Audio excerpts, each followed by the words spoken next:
It was here, along this river, that for the first time gem quality sapphire were discovered in Tanzania after the Second World War. A lot of clean, big stone, 10 carat, 20 carat, 30 carat were found here and were mined here for about 20 years. At Lalira, Maasai people showed us a mine site at the top of a hill where 25 licenses had recently been issued. Production was low, but material was similar to that of Windsor. The first time I came there was 6,000 people. Second time I came there was maybe 100, 150. Yeah. When you go at the river, you wash the ground, it's easy. But when you have washed nearly all the ground, and then you have to start to dig in hard rock, it's very difficult, and the costs are higher. At Windsor, we also met Mr. Shabani, who had triggered the 2007-2008 Windsor Sapphire Rush.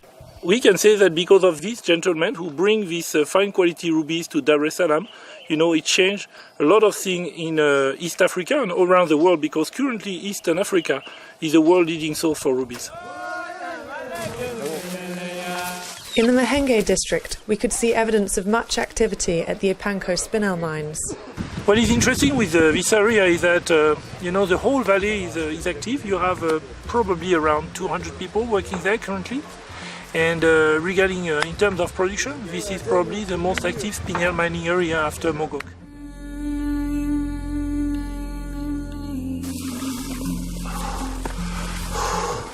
We also gained access to the nearby site producing champagne-coloured garnets, as well as the deeper rhodolite and colour-shifting garnets.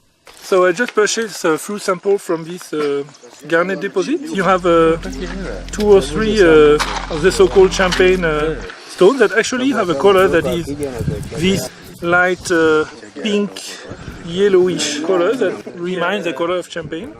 But most of the production here is actually rhodolite garnet. Along the Lukanda River, we visited 3 operations working primary and secondary deposits. So people are scattered in all this plain mining there, and there is 2 places where people are mining primary deposit, and this is where we are going now.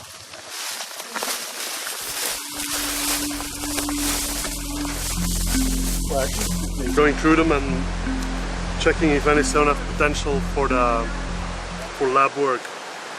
So either very clean with the right position of the C-axis for spectroscopy, or interesting phenomena, or good inclusions. So this is one of the particularities of the stone from this area, Lukande. It's a marble type deposit, and very similar to what you have in Burma or in Vietnam. You can see that this whitish area, actually there are rutile needles that are reflecting the light. Here we can see a kind of white sheen, but if you polish the stone as a cabochon, you will get a star stone. Bwana, mambo vipi? Jambo. Kiongozi wa nani wapi hilo Kitipa?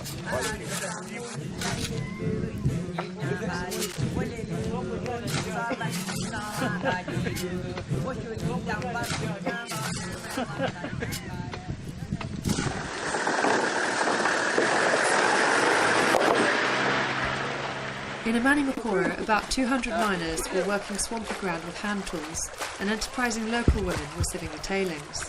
They were finding blue-green sapphires similar to those at Songea, and 9 Thai buyers were registered at the local mining office. If you get stones... Yeah, we sell them, we share. You share. Yeah, and life goes on.